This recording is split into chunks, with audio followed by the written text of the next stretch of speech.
Hi, my name's Ker McInerney and I'm an Australian country music and blues artist, and I've had a wonderful career.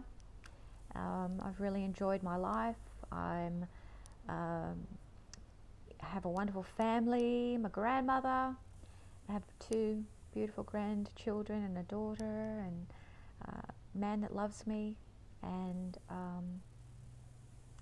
I was diagnosed with a brain aneurysm in November 2018. This is part 2 of my journey. I had just been told that I'd had a brain aneurysm, and then I was told by the doctor at the Eye Institute in Brisbane that I would need to be transferred then to a specialist. So he sent me to a doctor in Brisbane, and I waited for that appointment. It took some time to get it, and I mean, it felt long because this was suddenly a very stressful situation that I was now in, knowing that I had a brain aneurysm that could rupture at any time and I could lose my life. So I finally got an appointment at the specialist and had to go down to Caboolture, to the private hospital there, and see this particular doctor. It was a male doctor. And I have to say that I was expecting a doctor to have a little bit of understanding on how I would be feeling, but he didn't. When I saw him, it was nothing but, well, let's just say his bedside manner was pretty woeful and had me extremely upset from the get-go. He read out my referral from the eye doctor at the Queensland Eye Institute, and it was just sort of like very demeaning the way he did it. He made me feel extremely uncomfortable. He read out the part where the doctor had asked whether I had ever taken any LSD, which of course I hadn't.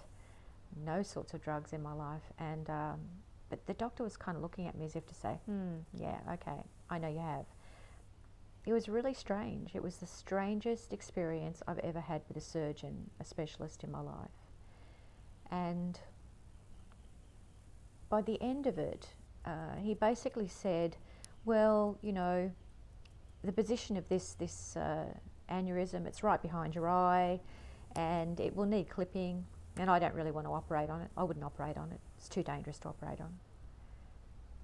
And that was kind of it, you know. So he then said, well, I'll have a look at everything and I'll come back to you. He hadn't even looked at my information, my x-rays. So this part of the journey for me was, I was really angry, I was upset, I was distressed, I was scared. This doctor did nothing to alleviate any of that he didn't give the information that we needed. I ended up leaving and I went to pay my bill, and when I got outside, I couldn't hold it together any longer. I actually could feel myself welling up in tears, and I had to get out of there and leave it to my partner to actually pay the bill. And I stood outside and was just so upset, and I cried and sobbed. I just couldn't keep it together. I was just so upset. So we finally went outside of the hospital, and I sat down on the bench because I was just still sobbing and just thought that my life was over. I thought, well, he doesn't want to operate on it. No one's going to save me here, you know.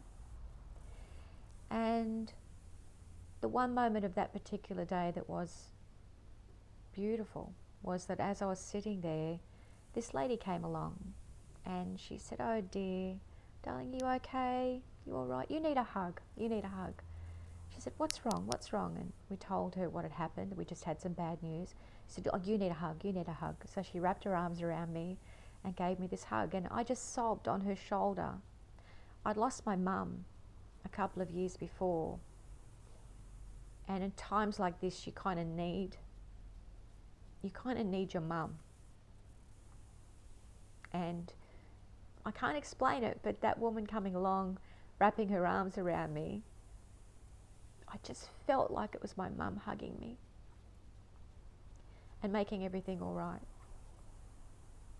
I kind of think she was an earth angel. I really do.